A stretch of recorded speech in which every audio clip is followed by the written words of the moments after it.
보더라. 아멘. 그러면 우리는 어디로 갈까라는 제목으로 하나님 말씀 나누겠습니다.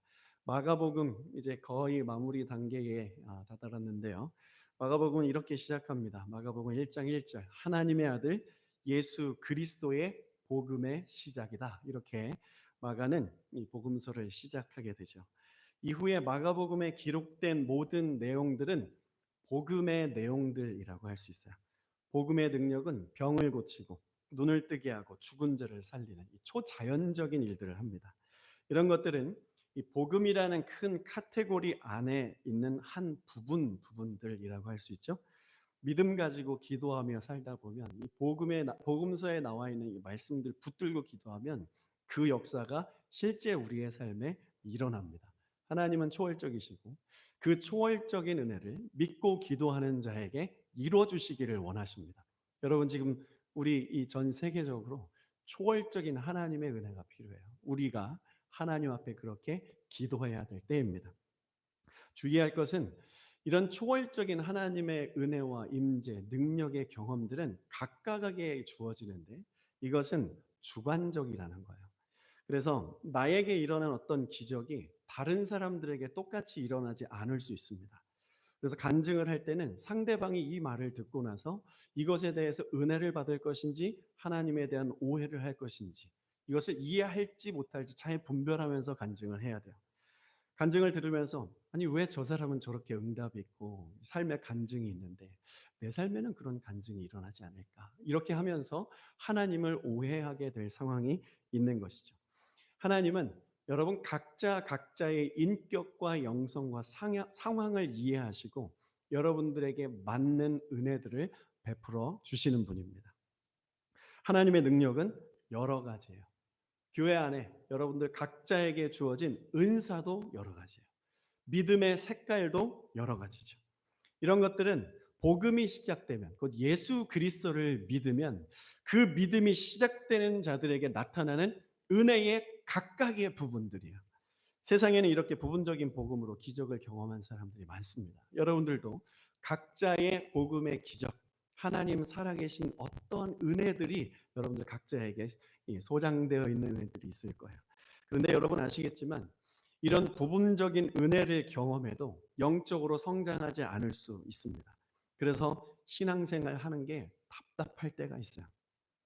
신앙생활 한다고 하는데 왜 이렇게 답답한가? 뭔가 모르게 열리지 않는 그런 부분들이 해결되지 않는 난제들이 우리 안에 있을 수 있죠. 어떨 때는 하나님이 너무 살아계신 것 같다가 또 어떨 때는 하나님이 전혀 보이지 않고 하나님의 존재 자체가 의심되는 경우들이 우리 삶에 나타나요. 돛없는 배처럼 이 상황과 환경에 따라서 이리저리 흔들리는 일들이 믿음 가운데 있는 자들에게도 나타나게 된다는 거죠. 신앙의 방황. 도대체 예수를 믿는다는 것이 무엇일까? 회의감과 자책감이 될 수도 있어요. 분명히 하나님은 살아계신 게 맞아요. 내 삶에도 거부할 수 없는 하나님의 은혜라는 것이 있어요. 그런데 그 답답함이 해결이 되지 않는 거예요. 이런 영적인 방황은 목회자라고 다르지 않아요. 지금도 한 번씩 깊은 외로움 속에서 술을 마시고 새벽마다 저에게 전화해 주시는 제 신학교 동기 목사님이 계세요. 삶이 너무 힘들다는 거예요. 그분은 큰 교회 담임 목사님의 아들이었고 저랑 같이 여러 가지 기적을 경험하고 하나님께서 신학교로 보내주셔서 안수도 받고 개척도 2번이나 하셨어요. 그런데 현실을 살아가는 그 삶에 그 답답함이 목회자의 아들이었지만 해결되지 않는 것들이 있는 거예요. 그래서 영적 방황을 우리도 할 수 있다는 것을 우리 늘 생각해야 됩니다. 지금 이 시대가 얼마나 많은 성도와 교회들이 영적으로 방황하고 있습니까? 하나님을 알지만 주님을 예배하지 못하고 하나님 말씀 붙들지 못하고 다른 것들 붙들면서 허우적 거리는 것들이 우리 안에 얼마나 많이 있습니까? 우리가 다시 신앙의 중심을 잡고 일어서야 할 때입니다. 여러분, 일어설 수 있습니다. 아멘. 우리는 일어서야 돼요. 마가는 복음의 시작을 외치고 복음의 능력과 내용들을 열거하면서 쭉 와요. 13장까지 딱 오는데 마가복음은 다른 복음서들과 달리 여러분 아시는 것처럼 좀 16장으로 좀 제일 작게 구성되어 있어요. 복음의 기적이 나타나는 내용들을 자세히 설명하지 않고 이런 게 있다, 이런 게 있다 하면서 짚어주고 그냥 쫙 넘어옵니다. 그런데 14장에 들어오면서 이제 본격적으로 십자가에 집중을 하는데 십자가를 소개하기 위해 개론을 14장에서 72절을 할애합니다. 한 장에서 이 많은 절들을 많은 절들을 소비하는 것은 누가가 잘 하는 행동이죠. 그런데 마가는 이 14장에서 무려 72절 그리고 15장까지 두 장을 할애해서 십자가만 나타내고 있어요. 왜 그런지 짐작이 되시죠? 십자가 복음이 우리의 신앙 가운데 가장 중요하다는 것을 가르쳐 주고 싶었던 거예요. 부활 신앙도 기독교에 너무 중요한 것입니다. 그 부활의 내용은 16장에 16절 할애하고 끝이에요. 이유가 있어요. 이 마가복음을 읽는 수신자들이 누구인가 이걸 알아야 돼요. 로마에서 신앙의 박해를 받고 영적으로 방황하고 있는 자들. 하나님을 아는 그 경험이 너무 많지만 지금 나에게 다가오는 이 고난 때문에 도저히 하나님을 믿을 수가 없을 것 같은 그 사람들에게 너희들이 다시 살아나기 위해서는 이미 너희들은 부활의 신앙을 가지고 있고 그 부활로 예수 그리스도의 재림을 기다리고 있지만 다시 십자가로 돌아가야 된다. 십자가가 너희들의 신앙을 여는 것이다. 다시 새롭게 하는 것이다. 너희들을 일으켜주는 것이다. 십자가가 너희들이 알고 있는 그 부활의 신앙을 온전케 하는 것이다. 이걸 가르쳐 주는 거예요. 여러분 예수 잘 믿어도 많은 경험을 해도 죽었다 살아나도 고난은 옵니다. 지금 우리들에게도 여러분들 삶에 어떤 어려움들이 있을지 모르겠지만 혹 어려움이 없다면 기대하세요. 여러분들에게 고난이 올 거예요. 그 고난은 우리 밤이 되면 아침이 오는 것과 같이 자연스럽게 늘 우리에게 예고 없이 다가오는 것들이에요. 믿음 좋고 은사가 넘쳐도 고난은 찾아옵니다. 로마에 살던 그리스도인들이 그랬어요. 마가는 이 영적으로 침체에 빠진 그리스도인들에게 우리가 돌아가야 할 것이 있다. 그것은 바로 이 14장부터 15장까지 기록된 예수 그리스도의 십자가 앞으로 다시 나가야 된다. 여러분 지금 우리는 복음의 다른 어떤 능력과 은혜보다 십자가의 이 복음을 붙들어야 됩니다. 영적으로 육적으로 방황의 때에 우리는 어디로 갈까? 십자가로 가야 돼요. 여러분 우리 다시 십자가로 나아갑시다. 거기서 회복하고 다시 일어설 수 있어요. 십자가는 회복하지 못할 것이 없고 치유하지 못할 것이 없습니다. 영적 방황과 박해가 많아질 때 교회가 예수 그리스도의 십자가를 붙들면 그 어떤 어려움이 와도 부활로 뚫고 지나갈 수 있는 줄로 믿습니다. 그 뒤에는 예수 그리스도께서 흰옷 입고 천사들과 함께 구름 타고 오실 거예요. 지금이 바로 그때죠. 여러분 우리 살아나고 싶지 않습니까? 우리 삶 말고 영적으로 이 답답하고 뭔가 뭐를 해결하지 않는 확인하지 못하지만 거기에 뭔가 이 막혀 있는 것들 뚫어내고 싶지 않습니까? 교회 과연 이게 전부인가? 그것 이상의 예수 그리스도께서 십자가 지심으로 세운 것이 교회인데 그 하나님의 능력이 담겨져 있는 것이 교회라면 내가 알고 내가 경험한 이것이 과연 전부일까?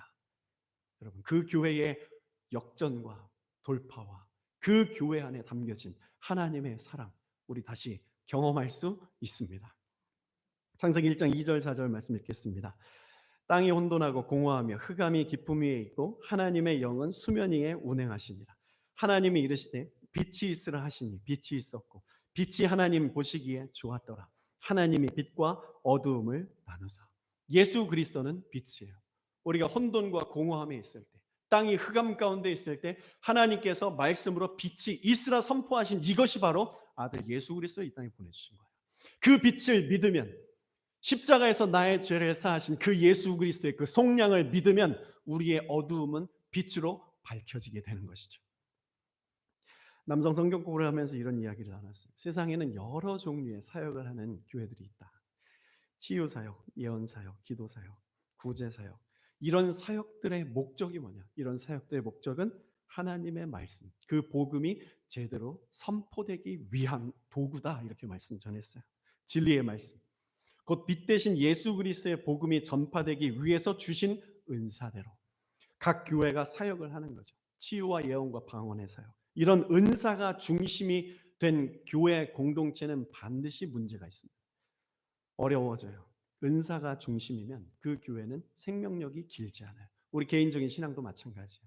예수를 믿으면서 예수님께서 나에게 주신 어떤 터치, 어떤 기적 이런 것들이 중심이고 그런 것들을 바라보면 신앙은 흔들리게 돼 있어요. 99.9% 넘어지게 되어 있어요. 예수 그리스도의 십자가를 붙들어야 되는 것이 말씀 중심이 되어야 되는 거예요. 하나님 말씀의 중심이 되는 공동체에서 가장 잘 나타내는 은사가 사랑의 은사예요. 사랑의 성품. 왜냐하면 예수 그리스도를 믿는 자들에게는 성령이 임하고 그 성령이 임한 자들에게는 성령의 9가지 열매, 이 성품의 열매라는 것이 나타나기 때문에 이 사랑은 예수 그리스도의 십자가의 사랑을 기반으로 하죠. 그래서 우리는 예수 십자가의 사랑이 더 필요한 거예요. 나 죽고 너 살아라. 여러분, 사랑을 깨트리는 은사와 영성을 부인하십시오. 하나님의 말씀 이외에 다른 것들 다 뒤로 다 뒤로 그냥 돌려보내야 되는 거예요. 아무것도 쳐다보지 않고 예수 그리스도의 십자가 진리의 말씀만 우리 교회가 바라봐야 될 것이죠. 사랑을 깨트리는 은사와 영성은 교회를 깨트립니다. 분열하고 교만하게 하는 거예요. 십자가 사랑으로 영적인 준비가 된 후에 은사를 발휘해야 되는 거죠. 주님의 제자들과 교회에게 맡기신 사역은 이런 거예요. 마태복음 28장 19절 20절 다 같이 그러므로 너희는 가서 모든 민족을 제자로 삼아 아버지와 아들과 성령의 이름으로 세례를 베풀고 내가 너희에게 분부한 모든 것을 가르쳐 지키게 하라. 볼지어다 내가 세상 끝날까지 너희와 항상 함께 있으리라 하시니라. 아멘. 모든 민족에게 복음을 전해서 제자를 삼고 가르쳐 지키게 하라. 어떤 사역이에요? 말씀 사역이에요. 여러분 고난의 때에 일어서고 싶으면 하나님 말씀 붙들어야 됩니다. 그 중에 십자가 복음. 교회는 십자가 복음을 날마다 경험해야 돼요. 그래야 주님을 따라갈 수 있어요. 그래야 진짜 교회를 경험하고 신앙생활이 아주 신바람나게 경험될 수 있는 것이죠. 하나님 나에게 사인을 주세요. 이런 사인을 내게 주시면 내가 하나님 앞에 반응하겠습니다. 내가 하나님 앞에 주님을 따르기도 하고 주님께 생명까지 바칠 수 있습니다. 어떤 사인을 내게 주십시오. 여러분 이제는 더 이상 그렇게 하나님께 딜을 걸지 마십시오. 하나님 앞에 사인을 거는 신앙, 하나님은 은혜를 주십니다. 그리고 하나님은 속아요. 하나님께서 사인을 주셔도 그 사인대로 우리가 주님을 잘 따르지 않을 확률이 너무 많아요. 제 삶에도 그게 많이 경험됐고 여러분들의 삶이 어떤지 모르겠어요. 예를 하나 들어드릴게요. 제가 중학교 1학년 때 초등학교 시골 초등학교에서 딱 이렇게 도시 중학교로 들어갔어요. 버스를 1시간 반 타고 가서 첫 중간고사를 봤는데 전교생이 680명 정도였는데 328등을 하는 거예요. 야, 나 시골에서 공부 하나도 안 하다가 여기 처음 와가지고 도시에 와서 공부 하나도 안 하고 중간고사 봤는데 중간은 하네? 이런 마음이 드는 거예요. 그래서 기말고사도 공부를 하나도 안 하고 딱 쳤습니다. 400등대로 이렇게 넘어가는 거예요. 그랬더니 이제 어머니의 표정에서 아주 심각한 것을 저는 읽게 되었어요. 이게 생명의 위협이 온다. 이런 생각이 드는 거예요. 그래서 2학기 때도 이 체제로 가면 내가 지금 어머니께 무슨 일이 나겠다. 그런 생각이 들어서 공부를 하려고 마음을 먹었는데 공부가 잘 안 되는 거예요. 그래서 2학기 때 중간고사를 봤는데 여기서부터는 제가 자세한 등수를 밝히기가 좀 어려워요. 중요한 것은 중간고사가 끝나고 성적표를 받고 집에 와서 생명의 위협을 받았어요. 하나님께 기도했습니다. 야, 이거 이렇게 가다가는 생명의 위협에서 그치지 않겠구나. 하나님, 저에게 사인을 주십시오. 제가 하루만 학교를 안 나가게 해주시면 그 다음부터 정말 열심히 공부하겠습니다. 그렇게 기도를 했어요. 그래서 어느 날 갑자기 배가 아픈 거예요. 그래서 어머니께 어머니 배가 아픕니다. 이렇게 말을 하면 보통은 이제 번개가 한번 팍 쳐야 되는데 그래? 배가 아파? 오늘 학교 가지 마. 집에서 쉬어. 어머니가 예전에 그 어머니가 아닌 거예요. 와, 이거 하나님 사인이다. 직감할 수 있었죠. 하루를 아주 편안하게 보내고 그 다음부터 공부를 열심히 했으면 참 좋았겠는데 저는 공부하지 않고 운동을 열심히 하기 시작했어요. 이렇게 하나님께서 나에게 주시는 그 한 번에 별거 아닌 것 같은 그 기도의 사인을 주셨는데 그 사인에 제대로 반응하지 않은 그런 나의 모습을 발견한 적이 있습니다. 여러분들이 이런 경험 없습니까? 하나님께 사인을 구하고 그 사인이 왔어요. 하나님 응답하셨어요. 그 다음에 그냥 무시하고 내 마음대로 내가 주인되어 살아버리는 그러한 시간들. 이런 건강하지 못한 신앙이 제 안에 있었고 우리 교회 안에 참 많이 있습니다. 아주 불안한 신앙이에요. 이것은 99% 무너집니다. 온전한 믿음은 십자가 복음의 말씀에 깊이 뿌리 내리는 거예요. 하나님의 사인이라고 하면 십자가 진리의 사인. 이 사인이 가장 중요하고 가장 구해야 될 사인인 것이죠. 그래야 흔들리지 않아요. 여러분, 부활은 아직 완성되지 않았습니다. 말씀 보겠습니다. 고린도전서 15장 21절부터 23절 다 같이. 한 사람으로 말미암아 죽음이 들어왔으니 또한 한 사람으로 말미암아 죽은 사람의 부활도 옵니다. 아담 안에서 모든 사람이 죽는 것과 같이 그리스도 안에서 모든 사람이 살아나게 될 것입니다. 그러나 각각 제 차례대로 그렇게 될 것입니다. 첫째는 첫 열매신 그리스도요. 그 다음은 그리스도께서 재림하실 때에 그리스도께 속한 사람들입니다. 부활은 그리스도께서 재림하실 때에 완성되는 거예요. 성도는 현재를 이 부활의 신앙, 부활체로 살아가야 하지만 그 부활은 온전하지 않다는 것을 기억해야 돼요. 예수님이 재림하실 때 부활은 완성됩니다. 기억하십시오. 바울은 무엇에 집중했습니까? 십자가에 집중했어요. 이 고린도전서 15장은 부활장이라고 했는데 바울은 부활을 이야기하면서 십자가의 중심성을 외쳤습니다. 고린도전서 15장 31절 다 같이. 형제자매 여러분, 남은 감히 단언합니다.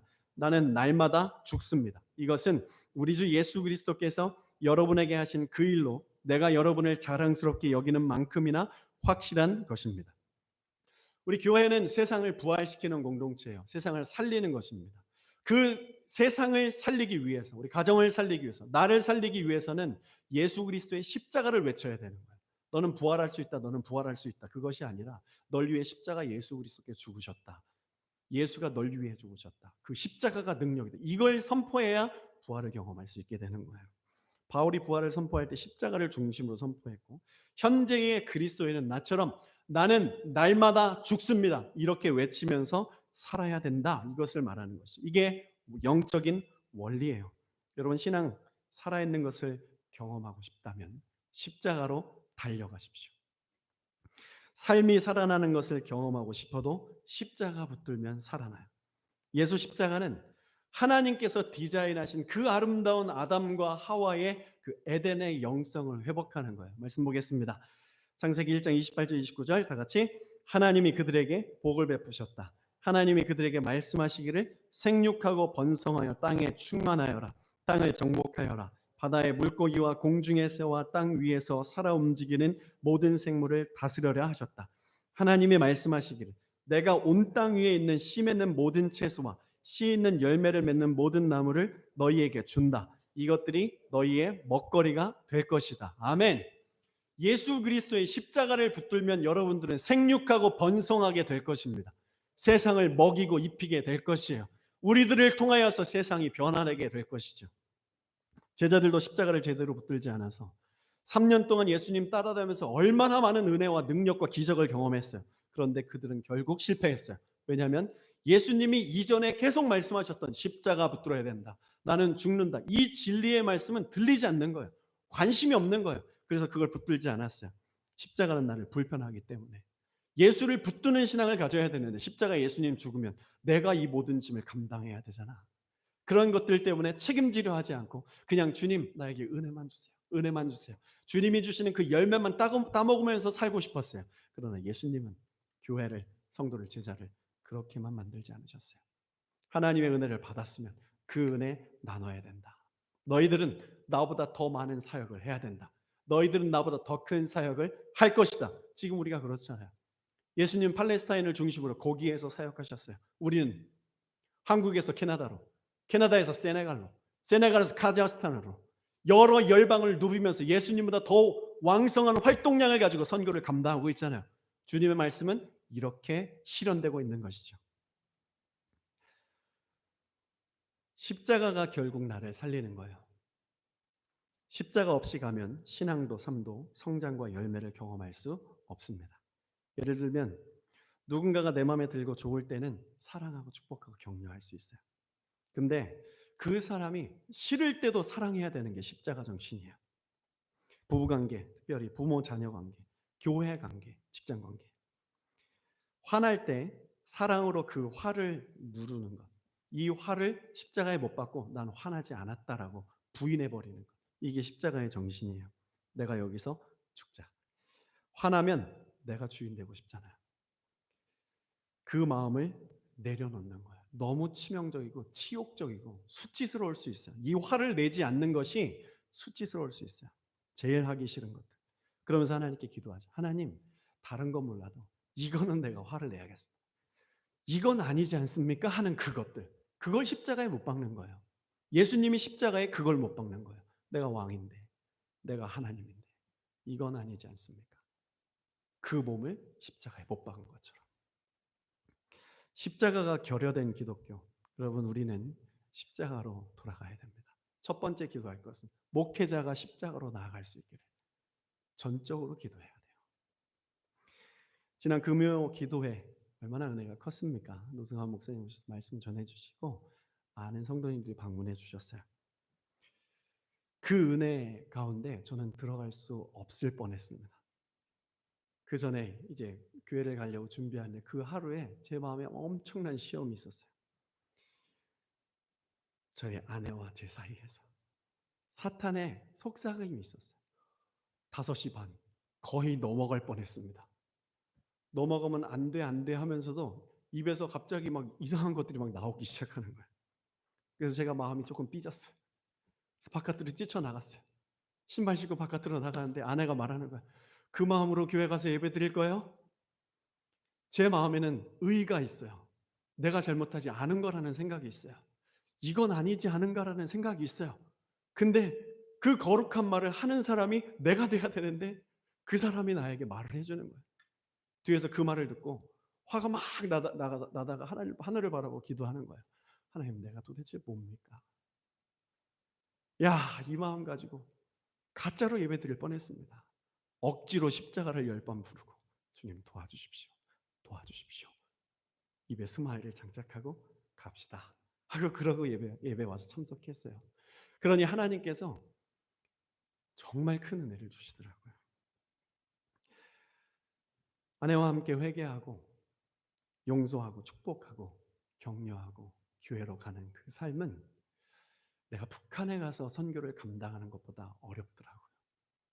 그리고 내가 북한에 가서 사역하는 그 미래의 사명보다 현재 나의 가정 속에 있는 그 안에서 선교적으로 십자가를 붙드는 것이 훨씬 더 중요하다는 것을 또 깨달았습니다. 여러분, 한국 교회 소망이 있습니까?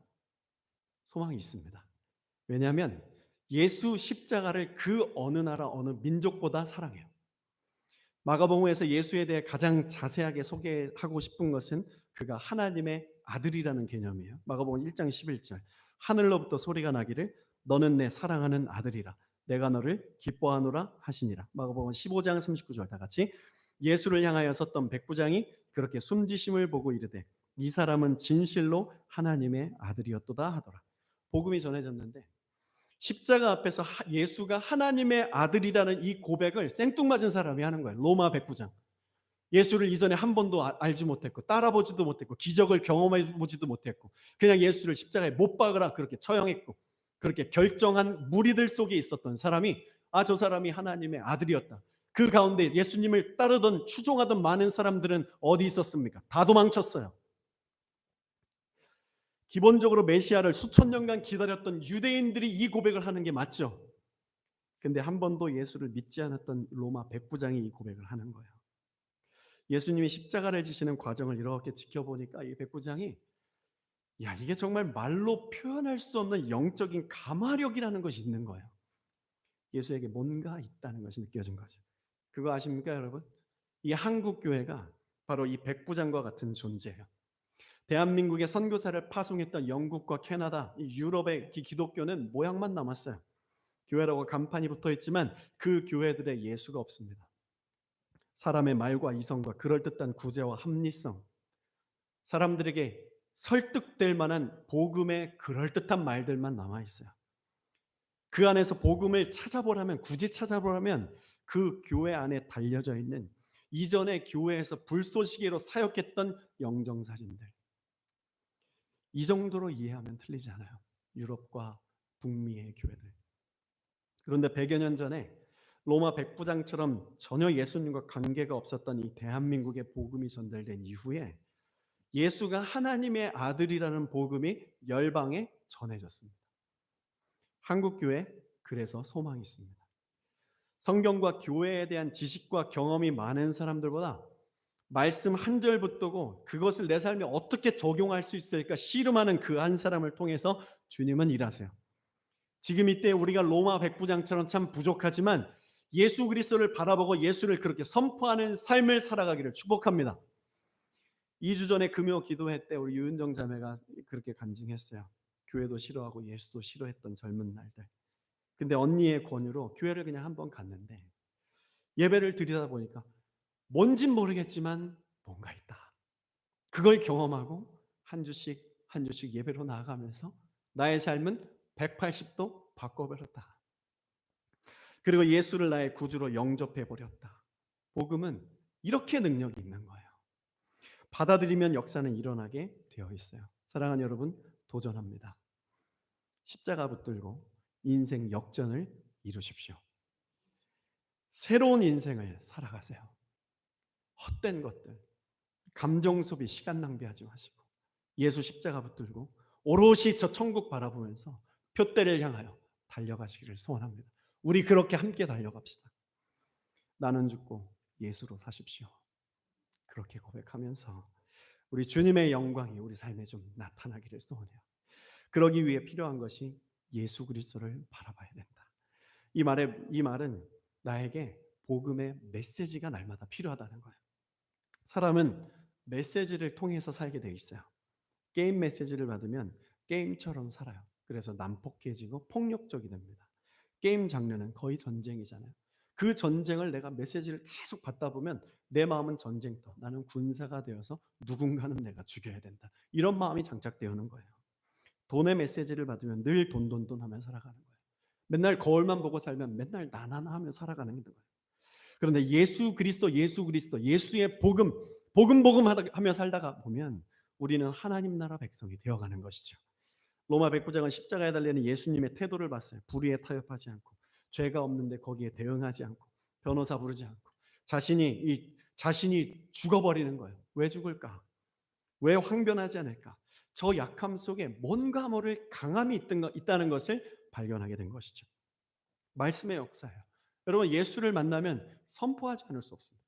누군가에게 예수를 만나면 누군가에게는 전해줄 수밖에 없는 게 예수 그리스도의 복음의 메시지예요. 이 세상의 모든 메시지 가운데서 가장 전파력이 강한 것이 복음의 메시지입니다. 복음은 만나면 전해지는 그 특성을 가지고 있어요. 여러분이 복음을 누군가에게 전파하려는 그 마음이 없다면 그 복음은 아직 나에게 진짜 복음이 되지 않은 거예요. 현재 여러분들은 무슨 메시지를 어디로부터 어떻게 받고 어떻게 살아가고 있습니까? 여러분들이 지금 현재 가장 관심을 두고 있는 영역은 무엇입니까? 어디에 포커스를 두고 있습니까? 우리의 메신저, 성경, 그 안에 있는 예수 그리스도의 진리가 우리의 삶을 전복시키시기를 소원합니다. 오늘 우리가 읽은 본문에 가장 자주 사용된 단어가 보다라는 단어예요. 35절에 보라, 36절에 보자, 39절에 보고, 40절에 멀리 바라보라, 47절에 보더라. 이 보다라는 단어를 다 똑같은 단어 데올레오라는 단어를 쓰는데 이것의 의미는 깊은 관심과 특별한 목적을 가지고 보다, 이런 의미를 가지고 있어요. 십자가는 예수 십자가 알지? 예수 날 위해 죽었어. 성인이야. 세상 사람들 그 예수 그리스도가 십자가에 달리지 않았다는 걸 모르는 사람이 어디 있어요? 그런데 그런 사람들에게는 십자가가 능력이 되지 않아요. 예수 십자가를 깊이 유심히 관심을 가지고 깊이 들여다 보아야 그 안에 역사가 있는 거예요. 우리 삶도 마찬가지죠. 관계에서 서로 깊은 관심을 가져야 깊은 관계가 되는 거죠. 부부라고 서로에게 깊은 관계를 가지지 않으면 그 깊은 관계로 나아가지 못하는 것이잖아요. 교회도 마찬가지예요. 현대 사회는 우정과 사랑이 깊지 않습니다. 우정은 이미 사라졌어요. 스승도 사라졌어요. 사랑은 어느 정도 아직은 있는 것 같아요. 상당 부분 조건적이죠. 우정과 사랑과 이 스승과 제자의 이런 모든 관계들이 거의 대부분이 조건적이에요. 그래서 깊은 관계로 들어가지 못해요. 이것이 교회로 들어와서 하나님과의 관계에서도 매치가 되는 거예요. 하나님이 나에게 이걸 해주시면 내가 하나님 앞에 뭘 하고, 하나님과도 계속 조건적인 관계를 가지고 있다 보니까 주님과 가족이 되지 못하고 하나님을 아버지라 부르지 못하는 일들이 일어나는 거예요. 그러면 예수 그리스도의 십자가의 능력도 경험할 수 없죠. 예수 십자가를 여러분 깊이 바라보십시오. 그러면 죄가 떠납니다. 중독이 사라지고 질병이 해결되고 두려움이 사라지고 묵힌 것들이 풀어지고 넘치는 인생을 살아갈 수 있어요. 우리 개인뿐만 아니라 우리 교회는 예수 그리스도를 믿는 자들은 이 세상을 푸는 자들이 되어야 될 것이에요. 우리가 묶으면 하늘에서도 묶일 것이고 그러면 이 땅이 묶이게 되는 것입니다. 우리가 풀면 하늘에서 풀릴 것이고 그러면 이 땅이 풀리게 될 것입니다. 교회의 입술의 권세, 세상을 풀지 못하는 이런 묶여있는 십자가로 해결되지 않는 봉인되어 버린 입술이 오늘 다 열리기를 소원합니다. 우리 가정으로부터 여러분들이 살고 있는 그곳에 불평과 저주가 아니라 하나님의 그 복음의 긍정의 사랑과 축복과 격려가 일어나야 될 것이에요. 그래야 세상이 살아납니다. 에베소 3장 20절 21절 다 같이 읽습니다. 우리 가운데서 역사하시는 능력대로 우리가 구하거나 생각하는 모든 것에 더 넘치도록 능히 하실 이에게 교회 안에서와 그리스도 예수 안에서 영광이 대대로 영원 무궁하기를 원하노라. 아멘. 우리가 구하거나 생각하는 모든 것에 더 넘치도록 능히 하실 이에게. 그래서 주님께 맡기라는 거예요. 계획 세우지 말라는 게 아니라 계획 세우면서 살아가되 이 모든 것들을 하나님 앞에 맡기면 내가 생각하고 계획한 것보다 더 큰 일들을 주님이 이루신다. 할렐루야. 예수 그리스도는 우리의 생각보다 늘 더 위대한 것들을 준비하세요.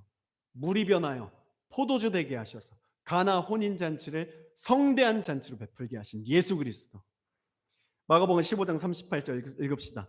이에 성소 휘장이 위로부터 아래서까지 찢어져 둘이 되니라. 히브리서 10장 19절 20절. 그러므로 형제자매 여러분, 우리는 예수의 피를 힘입어 담대하게 지성소에 들어가게 되었습니다. 예수께서는 휘장을 뚫고 우리에게 새로운 살 길을 열어 주셨습니다. 그런데 그 휘장은 곧 그의 육체입니다. 물이 변하여 포도주가 되는 그 삶의 어떠한 놀라운 하나님의 은혜를 경험하기 위해선 휘장이 찢어져야 돼요.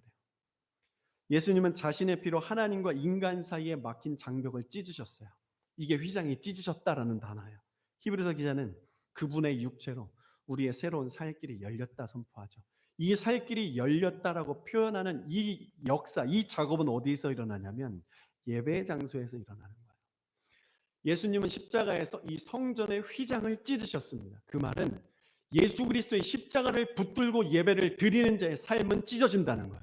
어떻게 찢어집니까? 어두움에서 밝은 빛으로 찢어진다는 것이죠. 여러분, 예배를 드릴 때 예수 십자가를 붙들고 여러분들의 인생을 찢으십시오. 예배를 찢으세요. 예배를 찢으셔서 하나님의 은혜를 경험하시기를 소원해요. 예배가 안 되는 이유는 딱 한 가지예요. 예수 십자가 보혈로 예배를 드리지 못해서 그래요. 여러분, 예배는 왜 못 드려집니까? 신세대와 구세대와 어린 자들과 나이 많은 자들이 왜 한 곳에서 예배드리지 못합니까? 예배의 형식과 예배의 스타일과 이런 것들이 못 맞아서 예배를 못 드리는 것입니까? 아니에요. 십자가 예수 그리스도를 믿지 않고 그것을 붙들지 않아서 예배가 되지 않는 거예요. 예배의 스타일과 예배의 형식 어떠한 것이든지 내가 예수 그리스도의 십자가를 붙들면 음악이 없어도 아무것도 없어도 시편 읽으면서 찬양해도 그 안에는 놀라운 임재가 있는 것이죠. 오카론 목사님이 예전에 그런 말씀하셨어요. 안식년 때 자기가 경험했던 최고의 예배는 저 일본의 안식년을 갔는데 일본의 작은 교회에서 그냥 학교 그 교실 안에서 의자 둥그렇게 놓고 함께 찬양하고 그렇게 예배 드릴 때 나는 거기서 최고의 예배를 경험했다. 이렇게 말씀하시는 거예요. 여러분, 주일날 교회에 오는 나의 모습, 나의 그 연약한 모습, 한 주 동안 내가 주인 되어 살다가 교회 나오는 것들, 이런 것이 과연 하나님 앞에 기쁨이 될까? 이것이 바로 휘장이 찢어지지 않고 십자가를 의지하지 않고 내가 주인 되어 살아가는 형태예요. 그렇게 예배하면 하나님께 예배할 수 없습니다. 예배로 나오는 자의 자격은 예수 그리스도의 십자가를 붙드느냐 안 붙드느냐, 그것 차이예요.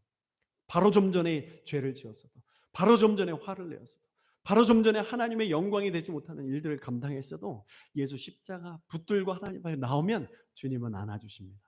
삶이 힘들고 어려울 때 여러분들의 삶을 찢어야 되는데 답답한 것들을 찢고 나가야 되는데 여러분들이 힘들고 어렵고 넘어지고 도저히 안 되겠다라고 선택할 때 한 번만 더 예배하고 결정하세요. 삶의 어떤 문제들을 그냥 내 뜻대로 안 되니까, 기도해도 안 오니까, 하나님이 일하시지 않는 것 같으니까 그냥 해버리자 하지 마시고, 바로 그때 정말 답답함이 있을 때 한 번만 더 예배드리자. 하나님이 뭐라고 하시는지 한 번만 더 예배드리고 음성 듣고 그렇게 한번 시작해보자. 이런 결정들이 우리 안에 필요합니다. 예배에 승리하는 방법은 예수 보혈을 의지하는 방법밖에 없어요. 습관으로 예배할 수 있어요. 그러나 거기에는 하늘의 신령함이 부어지지 않습니다. 내가 미워하는 어떤 것들 해결돼도 예배가 살아날 수 없어요. 예수 십자가 붙들지 않으면. 지금은 바빠서 예배 못 나간다. 아니에요. 여러분들이 서 있는 곳에서 예배하기 시작하세요. 예배가 열려야 교회와 성도는 숨통이 트이는 거예요. 예배는 은혜의 통로잖아요. 이걸 무엇으로 열겠어요? 십자가로 여는 거예요. 우리 다음 세대 지호. 예배는 뭘로 연다고? 아멘. 십자가로 여는 거예요. 십자가로 예배를 통해 하나님의 임재를 경험하고 그 복음을 전하며 살아가는 우리 다음 세대에게를 축복합니다.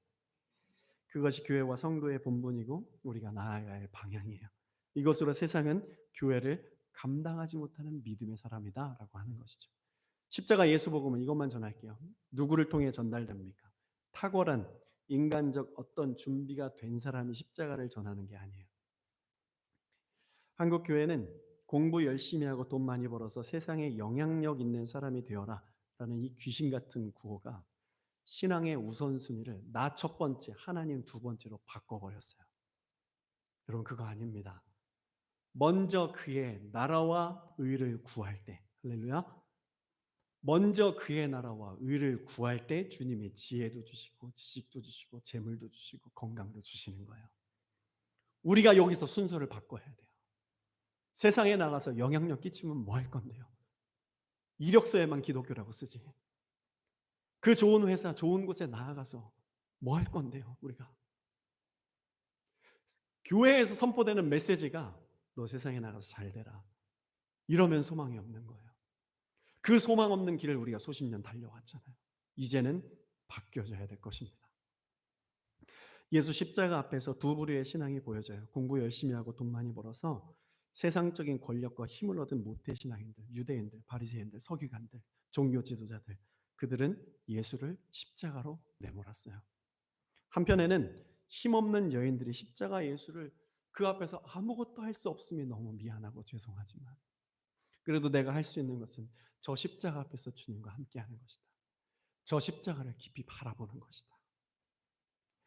성경에서 여인과 어린아이들이 오늘 본문에 보면 그 십자가 주변에 예수님을 지켜줬다 그랬어요. 여인과 어린아이는 약함의 상징이에요. 이 약한 자들이 십자가 붙들었습니다. 돈 많고 재정 있고 재능 있고 능력 있고 스마트한 사람들이 십자가를 전하는 게 아니에요. 거기에 너무 신경 쓰지 마세요. 십자가는 약한 자들이 붙드는 것이고 가난한 자들에게 임하는 것이고 심령이 가난한 그들이 복음을 전하여 천국을 경험하는 것이고 그 천국을 경험한 자들이 세상에 복음의 메시지를 전하며 하나님의 나라를 경험시키는 거예요. 그러므로 교회는 재정적 정치적 힘을 의지할 필요가 없어요. 계급도 필요 없어요. 다 필요 없고 예수만 남는 교회. 그것에 세상의 어떤 것에 연연하지 않습니다. 복음은 그렇게 전해지지 않고 그런 방식으로 승리를 경험하지도 않아요. 땅의 능력은 하나님 나라에 전혀 도움되지 않는다. 그래서 선교는 믿음으로 사는 겁니다. 교회는 믿음으로 부흥하는 거예요. 성도는 믿음으로 살아야 인생이 열려요. 학생은 믿음으로 공부해야 미래의 비전이 열리는 것입니다. 주변의 은혜가 아니라 우리 중심의 은혜, 예수 십자가의 은혜로 여러분 믿음을 키우십시오. 그러면 우리는 어디로 갈까? 그래서 우리는 예수 십자가로 나아가야 되는 것이에요. 우리의 힘으로는 이 십자가에게 갈 수 없습니다. 주님이 함께 가주셔야 돼요. 그래서 기도합시다.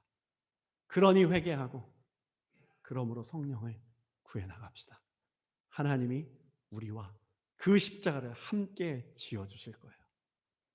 하나님 머리에는 가시 면류관, 우리의 머리에는 영광의 면류관을 씌워 주실 거예요.